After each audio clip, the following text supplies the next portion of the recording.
So respected teachers and dear friends, now all of us are convinced that teleophthalmology is going to be the way to provide universal eye care services to the people of this country.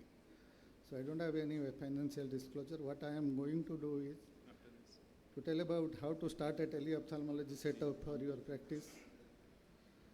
Then thanks to COVID, the teleophthalmology guidelines have been made by the Government of India. So we have to be conversant with the provisions of the telemedicine guidelines that has been published by the Government of India, and there is a clause that everybody practicing telemedicine has to be trained within 3 years. Now, ophthalmology, as you know, is an image-based specialty, so we can have two types of teleconsultation, either real-time with video-based or audio-based interaction with the patients, or store and forward model, where we can take images, as has been discussing. Also, there can be a combined model. You can ask the patient to take his photograph or fundus photograph and send it to you. Then you can have a video consultation to direct interaction with the patients. So you have to first decide the purpose of setting up a teleophthalmology program in our practice. It can be tele-OPD or home OPD service. You can have e-vision center, where ophthalmic assistant or optometrist will be there in the vision center. They will interact with the patient directly, and you can remotely communicate with the patient, diagnose, and also prescribe medicines. Then you can have mobile teleophthalmology camp also, like this diabetic retinopathy camp or glaucoma screening camp, or even comprehensive eye screening camp with AI-based apps that has been discussed right now. And we can also get second opinion by doing online consultation with the experts. Now, these are the conditions which can very well be diagnosed in case of home OPD services.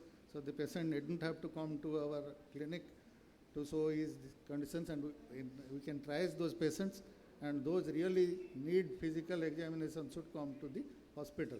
So setting up a teleophthalmology program in your practice, you have to decide how you want to use the telemedicine. You have to have a plan. Ask yourself, what do you want to accomplish with telemedicine?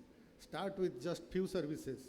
Begin by limiting it to simple services like follow-up patients or minor. That we are also now it is doing. When the patients are asking us for something, we are asking them to send us their pictures of the eye through WhatsApp, and also we are trying to diagnose and providing the consultation. So make sure patients are aware that you are offering telemedicine. Now, for setting up a teleophthalmology program, we have to have proper equipments.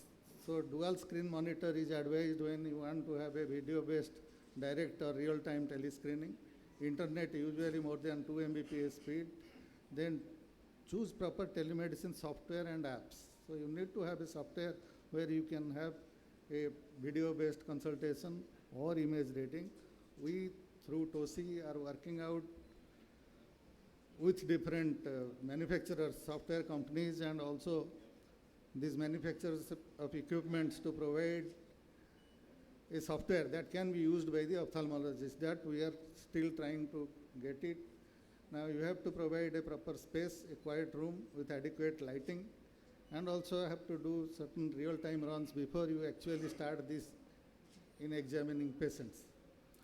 So just like your physical examination in a real mode, you have to present yourself properly in teleconsultation also, dress up properly, be punctual for tele-appointments, then develop good manners when dealing with the patients. And it is required, as per the telemedicine guideline, the identity of the patient and the identity of the doctor has to be ascertained first, and the consent has to be taken in real consultation has to be also followed for teleconsultation also. So we have to prepare the patient for this also, should be informed beforehand. There has to be a proper connectivity with the patient. We have to remove the apprehension in the mind of the patient, because this increases the response and leads to patient satisfaction. E-Sanjay portal also is provided by Government of India to have teleconsultation services in which there is both tele-OPD and app-based tele-examination, as has been discussed right now, are there and developing. So we can have home assessment of certain things that can be done with mobile apps and also can be communicated. There are advanced features like AI incorporated equipments, drone slit lamp which can be remotely operated by ophthalmologists, home OCT and other things are coming up, handheld perimeter, preferential hyperacuity perimetry also. These are all being tried and ultimately will be incorporated within few years. So we have formed Ophthalmology Society of India for formulation of guidelines. Online training is being provided through Eco India to different paramedical staffs. Then we are going to develop teleophthalmology models as per the need of the ophthalmologist, procurement of equipment, software, and video platform for real-time consultations, and also to handle legal issues. So to conclude, teleophthalmology can be an effective and feasible model for providing universal eye care. And we have to now develop standardized teleophthalmology solutions and user-friendly SOPs. So public awareness and orientation is a must. So let us all get started to this changing digital world of eye care. Thank you all. Thank you very much. Our president, Dr. Natarajan, is held up in some other session. So for his talk, I think I will ask Dr. Amol to speak on that topic, about 5 minutes. And any questions for Dr. Patnaik? I think it's a really wonderful setup he has already existing. And I think 2C will help you all for this software and everything shortly.